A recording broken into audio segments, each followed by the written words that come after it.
ไม่สงค่าตั้งแต่เด็กก็ใส่คือก็คนเนาะมันในเฮาได้มาออนพี่น้องเขาเฮ็ดโลโก้เนาะโลโก้ในปองหังนี้โลโก้ในปองว่าลายเส้นเฮาเนาะเวลาเฮาได้หยังนี่ก็มันหังเฮาเวลาว่ามันเป็นของเฮานี่พอเฮาก็ถ่ายอย่างมามันก็วิดีโอมันก็วิดมันก็แคปภาพที่ไหนเนาะเฮาลงไว้ใส่วิดีโลโก้ไว้เนาะย้อนมาทางนี้ย้อนมาบางปอกมาปองเขามาก็พอใส่เป็นของเฮาใน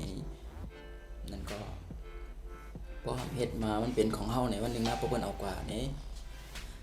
เฮาเตรียมเพลงหยังเป็นไรเมลนี่กันเนาะย้อนมาทางนี้ย้อนว่าพอใส่โลโก้เป็นของเฮานั้นมันหมายไว้ว่ามันเป็นของเฮานี่มันก็เป็นรองดีตอนนึงเนาะเพราะมันนำเฮาเหตุการณ์ในงานให้เนาะพอเฮาเป็นรายการในงานก็บางปอกก็มันอยู่ที่ลายเซ็นเฮานั่นก็ที่เป็นห้องว่าลายนำเนาะลายนำมันจึงว่าเปิ้นเอาใส่เนื้อกรอบให้นั่นนะมันจึงพอมาโดยในวิดีโอ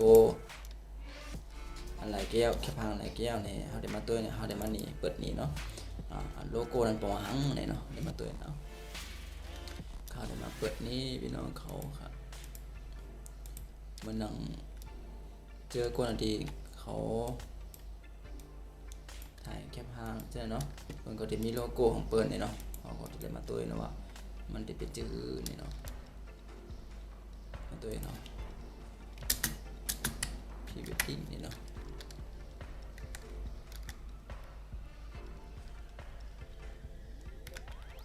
มาตัวเนาะ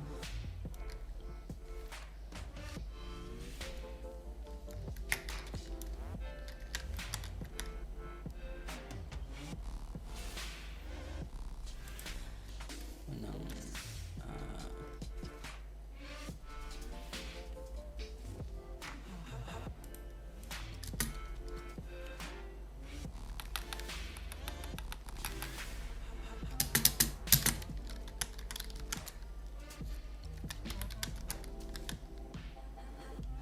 นี่เนาะเอาละตัวเจอที่เป็นถ่ายฮับแต่งงานจังเนาะเอามาด้วยเนาะนั่นนะแล้วก็เปิ้นก็ได้มีของเปิ้นเนาะแล้วก็เปิ้นก็ได้มีลายเซ็นของเปิ้นนี่เนาะตัวเนาะช่างภาพงานแต่งเนาะเฮาได้ใส่กำไทยเนาะ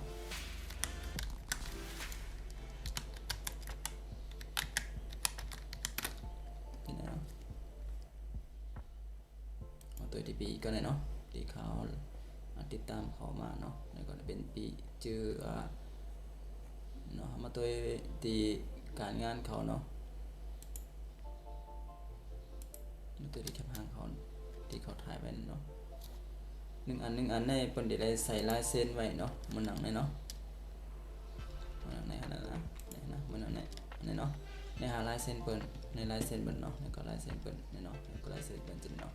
เฮาได้มาก่อนพี่น้องเขาเฮ็ดจังไหนเนี่ยเนาะเฮาได้เฮ็ดจังอื่นเนี่ย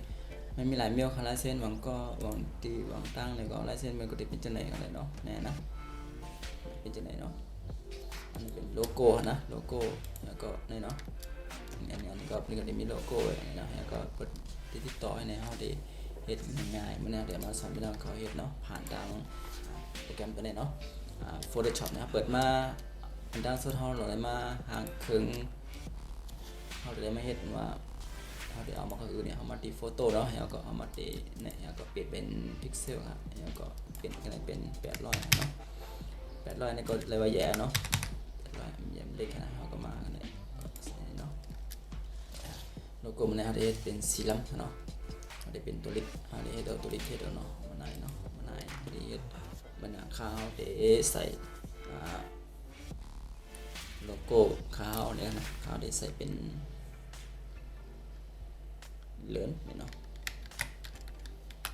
มาลายเป็นอังกฤษกันเนาะ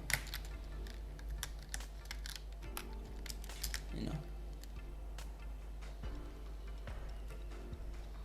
โฟโต้เนี่ยก็ข้าวใส่นี่นะ PT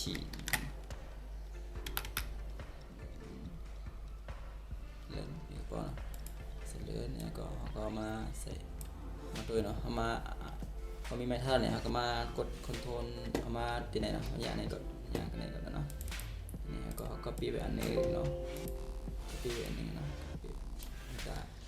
ปิดไว้เนาะตาเขาได้ เฮ็ดในเข้มๆนะมากไปตัวเล็กเกินมาลายเนาะลายเล็กมันฮะลายเล็กมันมากเลยครับไอฟอนเนาะตัวฟอนเอาเดี๋ยวเอา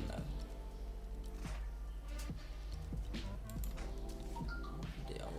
เนี่ยเอาเข้มๆนิดนึงนะ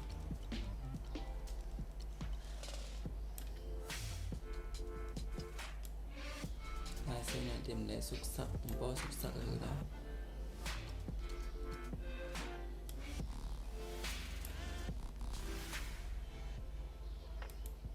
นั่นนะเอาไหนขาวไหนเนาะแล้วก็ขาวที่แล้วก็คอนโทรลที่เนาะคอนโทรลเนี่ยกดตัวที่เนาะแล้วก็กดชิปแล้วกดอัลติเนตแล้วกดชิปเนาะเอาขยายขึ้นเนาะไหนเนาะเดี๋ยวไหนแล้วก็เอาได้มาใส่มันจึงว่าบนที่ต่อเฮานั่นนะเฮาได้มาทำอันนึงก็ปิดวางในมันเนาะแล้วได้เล็กลงอีกนึงใส่หมอก18นี่เนาะแล้วก็มาใส่ว่าโฟโต้นี่เนาะ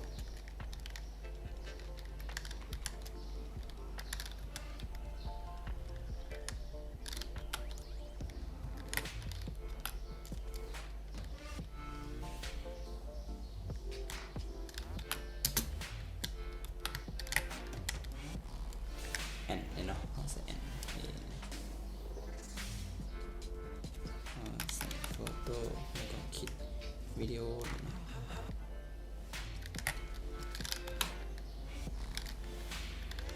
วิดีโอนี่เนาะวิดีโอนี่เนาะห้อยนี่เนาะแล้วก็เดี๋ยวมาลายฟอนต์มันกันเนาะมาลายฟอนต์ขึ้นนี่เนาะเราก็มาโดยฟอนต์มันที่เราได้นี่ก็มาโดยนี่เนาะง่ายเนาะตัวที่ตัวนี้ตัวเล็กเนาะใส่ตัวใหญ่เนาะมาโดยฟอนต์ครับอีกนิดเนาะเดี๋ยวนี้เข้มๆเนาะตัวหาฟอนต์มันพี่น้อง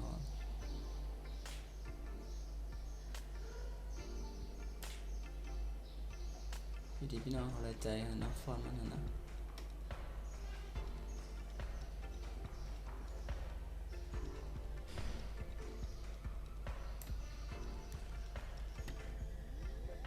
นี่เนาะอะไรเนาะนี่เอาดีเป็นนั่นเนาะไปที่ AI ไปเนาะเนาะคอนโทรลที่ครับแล้วก็มาเดี๋ยวลงเนาะนี่เนาะ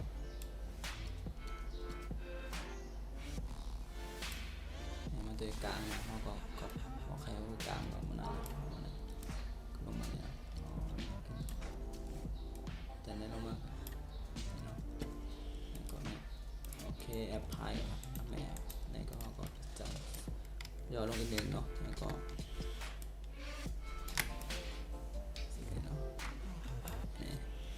ในกลางในเอาที่เอาแอนเนาะใส่เป็นแอนเนาะวิดีโอนี่เนาะนี่เนาะนี่เนาะโฟโต้แอนวิดีโออันนี้เนาะเอาเข้ามาเนี่ยแล้วก็เล็กๆอีกนึงนี่เนาะ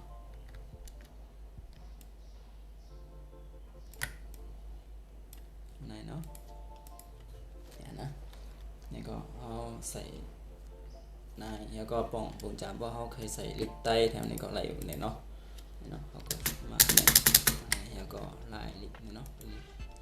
ลายฟอนต์ครับมาลายฟอนต์มันเป็นลิปไต้ขาวที่ออกอันไหนเนาะใส่ลิปไต้นุ่นเนาะ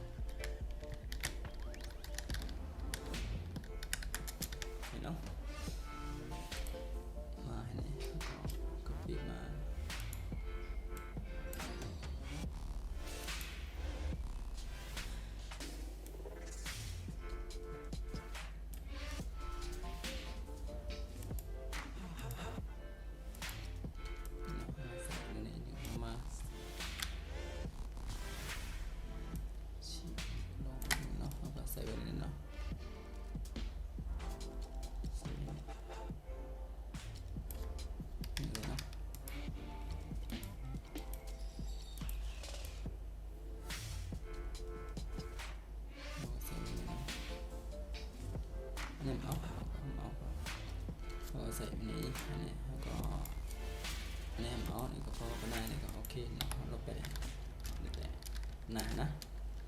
นี่ก็แล้วนี่พอแล้วเนี่ยก็ไม่เขาจะได้มาเฮ็ดให้มันเป็นสีเนี่ยเป็นมันไหนเนาะแล้วก็เอาในออกกันเนาะมันก็จะเป็นสีเนี่ยเอาในออกกันเนาะแล้วก็เนี่ยเขาได้มาใส่สีลำบันเนาะได้มาใส่สีลำเอาถอกสีลำก่อนเนาะถอกสีลำเนาะปั๊บเนี่ยแต่เนี่ยเป็นสีลำเนาะเล็กเนี่ยเขาได้เอาซ้อนในก๊อปปี้ฮะก๊อปปี้ลงมาปั๊บเนี่ยเขาก็ใส่01แล้วก็02เนี่ยเนาะมันจะเป็นสีปิดไปสอนเนี่ยน่าได้ใส่เป็นสีแบบใส่เป็นสีขาวฟอนต์เนาะเนี่ยใส่เป็นสีขาวเนาะแล้วก็เขาก็ใส่สีขาวครับ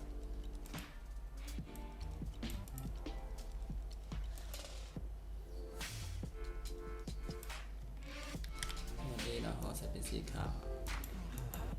เนาะมาเปิดทั้งสอนกันเปิดปีสอนนี่ตัวนี้ก็อันนี้เป็นสีขาวเนาะเราก็ปิดนี่ก่อนเนาะเนี่ยเขาก็จะมาสอนเนี่ยเนาะ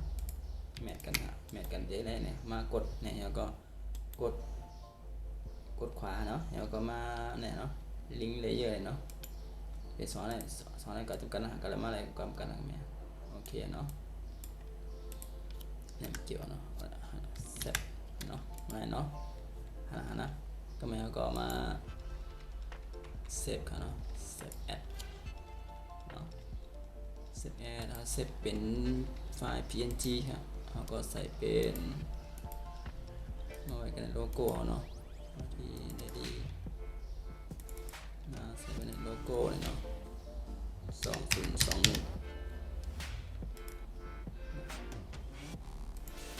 สีขาวกันเป็น white เนี่ยสีขาวเบลเนาะแล้วก็ปิดเนี่ยเปิดเนี่ย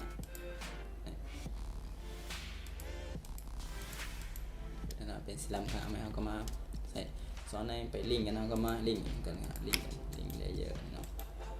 กดให้ก็ลิงก์เลเยอร์เนาะซ้อนในก่อนกันเนาะเอามา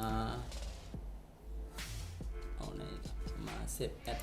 ก็เนาะก็มาที่นะ PNG นะจะได้เป็นไฟล์ PNG นะแล้วก็2021ดำก็แบ็ก B เนาะเซฟนี่เนาะ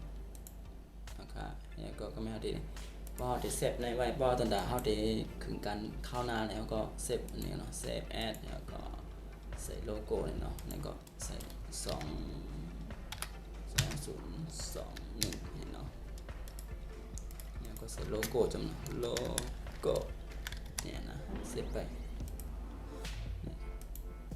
เนี่ยนะเนี่ยก็โลโก้เขาแบบว่าแคมแบบย่อเนาะเนี่ยก็ไม่เอาที่คือใส่โลโก้อันนี้มันใส่หลายๆเมลครับโลโก้มันเนี่ยพอเขาเดี๋ยวมาใส่มันจึงนั่งว่าเอาเดี๋ยวก็หาปิดก่อนเนาะปิดก่อนแล้วมันจึงเอาเดี๋ยวก็เฮ็ดวิดีโอเนี่ยจึงเนาะพอเดี๋ยวมาใส่โลโก้มันก็แคปห้างนี่เลยเนาะมาดีแคปห้างเขาเนาะคำพองเขาดีเอามาใส่แคปห้างเขาเนาะใส่หลายๆตั้งครับพอเจอดีใน Photoshop ก็ไรนั่นก็ในโปรแกรมที่เขาตัดต่อวิดีโออยู่แล้วตัดต่อวิดีโอแล้วก็ในโปรแกรมที่เขาแต่งแคปห้างนั้นก็เป็นเขาว่าไล่ลุ่มเนาะไล่ลุ่มเขาใจเป็นไล่ลุ่มเนาะไหนนะเขาก็ใส่ไล่เนาะแล้วก็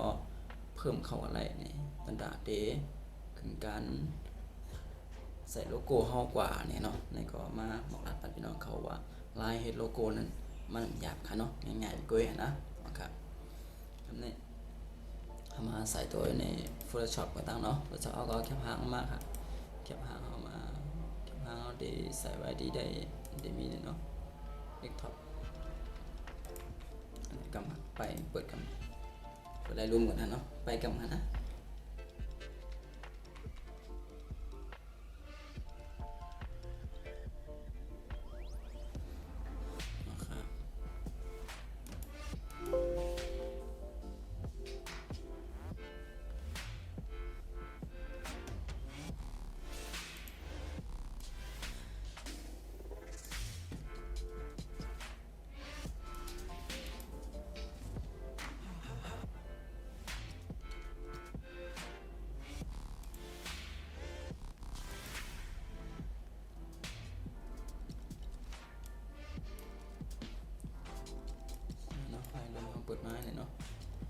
เปิดไม้เนี่ยแล้วก็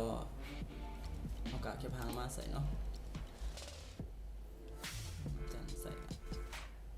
หางอยู่ได้นี่เนาะอยู่นี่ก็แคปหางอยู่นี่เดี๋ยวมาแกะกันเนาะเอามาใส่กันเนาะเอามาใส่จันมาใส่จันมาใส่ในโดแล้วนะครับใน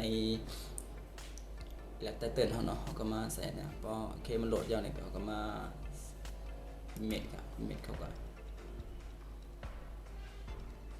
เพราะว่าแคมแล้วเนี่ยมาที่ไหนนี่เนาะเดเวลลอปเนี่ยเนาะเขาก็มาใส่แคปเขามาเลือกแคปหางเขาติดดาวติดแต่งเนาะค่ะเดี๋ยวน้องยิงก็ได้เนาะติดแต่งกันเนาะ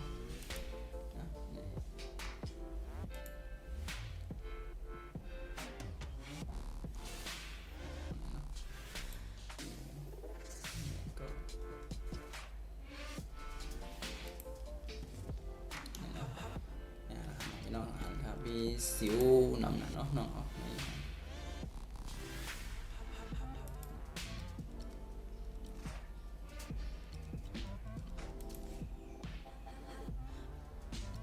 วเนาะมาเล็กตัว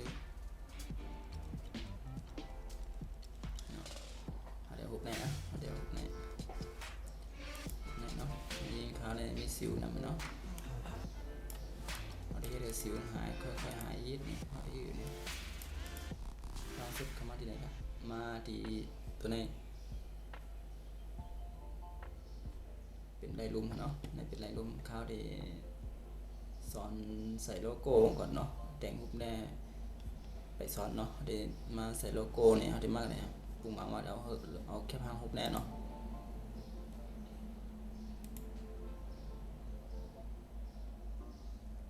สอนเจ้าเมียกันเนาะสอนเจ้าสอนเนาะสอนเจ้าเนาะประมาณเนี่ยมันเลือกเขาเนี่ยเนาะเพราะในเป็นโปรเจกต์ที่ขายเลือกไว้เนาะมีไว้เนาะครับเลือกเอาเป็นออโต้แสงมันดีขึ้นเท่าไหร่เนาะเอาไปมาใส่แสงอินออนง่ายเนาะคอนทราสต์ก็ไฮไลท์ก็มาการเฮ็ดให้มันเป็นแค่ทางเอา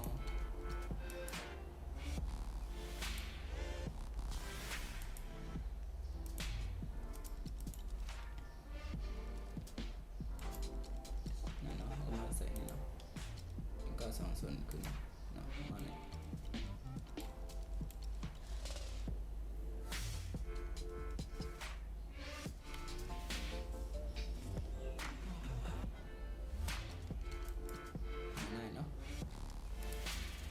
ตัวครับตัวนี้ก็มาใส่เนาะหาหายครับก็มาตัวคอนทราสต์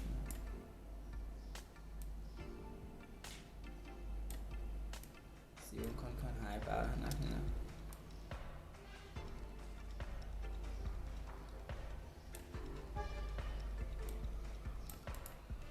สิวก็มีหานะเพราะใครอย่างสิวหายได้อีกหนึ่งเราก็มาเอาในออกก่อนเนาะนี่ก็ขยายอีกนึงก็สิวหายเนาะจนเป็นเรื่องที่คอเนาะ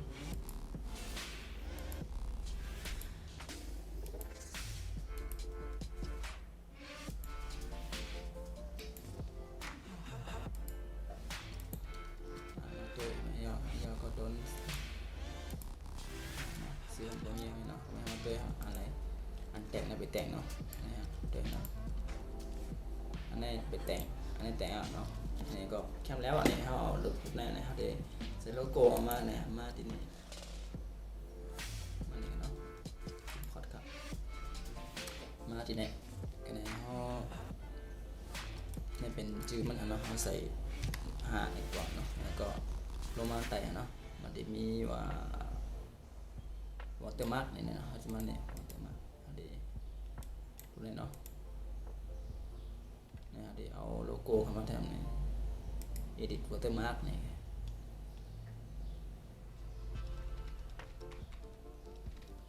เดี๋ยวโลโก้มาใส่เนาะ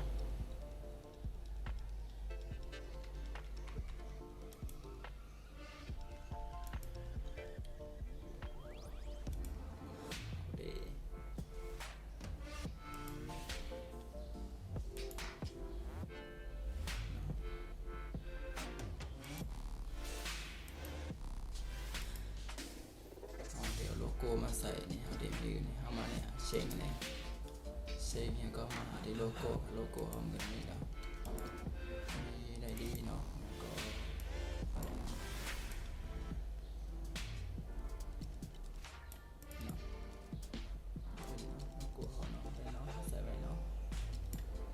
เป็นสีลำที่เอาเนาะแล้วก็แอดก็มาเนาะแนวตัวเนี่ย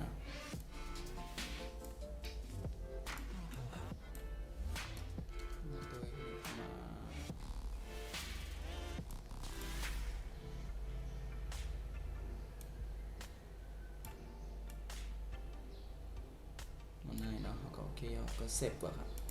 เซฟกว่าเขาก็ใส่เป็นใต้หนุ่ม2นี่เนาะก็นี่เนาะก็นี่ก็เนาะทำไมโลโก้มันก็ได้ขึ้นมาปันเฮาเนาะก็เนี่ยเนาะยาวเอามาตัวดีเด็ดท็อปเนาะเด็ดท็อปเอามาตัวดีเด็ดท็อปมันได้มีห้องอันนึงอันที่เขียนว่า5เลยเนาะ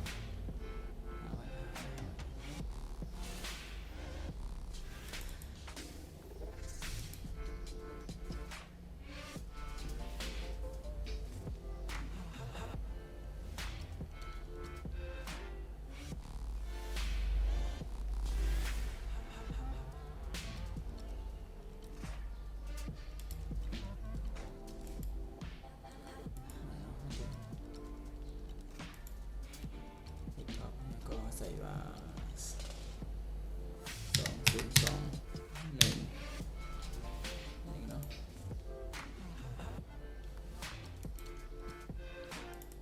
นี่เนาะมาตัวละมีโลโก้ตั้งขึ้นมาหาเนี่ยนะโลโก้เขาเนาะนั่นจะแลบเนาะนี่ก็เป็นตาหางเครื่องใส่ใน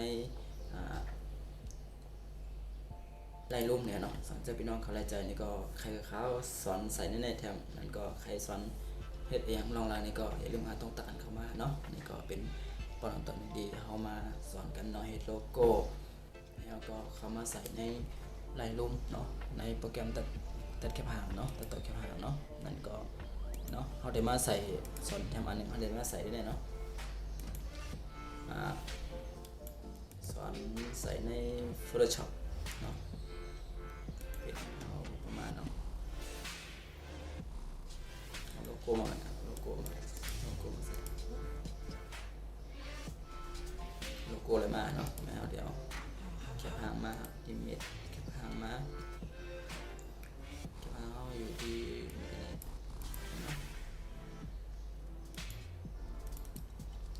มันมีอยู่แล้วก็นะว่า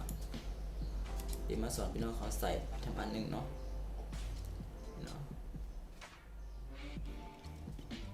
ลายเปิดเห็ดนี่ง่ายนะครับเขาเป็นแค่ว่าเขาเป็ดให้เนาะเพื่อนเนี่ย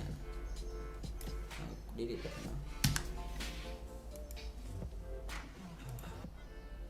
เนาะมันก็หายเนี่ย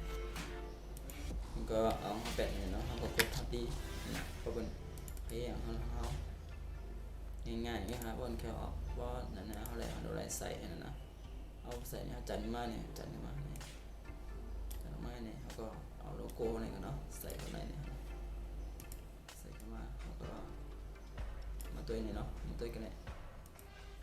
ก็ใส่เอาโลโก้ตัวที่ตัวโลโก้เนี่ยเนาะจันมาใส่กันเนาะเราเคยเห็นเรื่องเล็กอะไรนะมากดคอนเทนต์ที่แล้วก็เนาะใส่โลโก้เขาเนาะ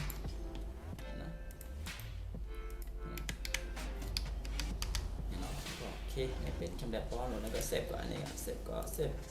ปกติเซฟก็เขาก็เซฟเป็นJPEGเนาะJPEGแล้วก็ใส่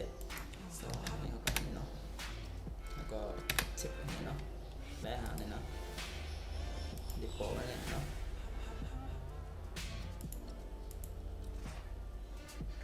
เนี่ยนะเอามาตัวโลโก้ขึ้นอันนี้จะเป็นอันที่เขาใส่ใน Photoshop เนาะแต่มันทำเป็นที่เขาใส่ในนั่นไหนเนาะในไลน์รูมเนาะมันก็ได้ทั้ง2อันแค่นั้นแล้วก็เอามาบอกรับพี่น้องเขาค่ะเนาะค่ะ หวังว่าพี่น้องเข้าใจในอย่าลืมนะกดไลค์กดแชร์กันแล้วก็ไปแห่งกันเนาะใครข่าวสอนอย่างเที่ยงนี่ก็อย่าลืมค่ะต้องตักกันเข้ามาดีในคอมเมนต์ทางใต้เนาะเขาก็ได้สอนพี่น้องเขาเนาะในก็ตอนนึงกันเนาะไม่สูงค่า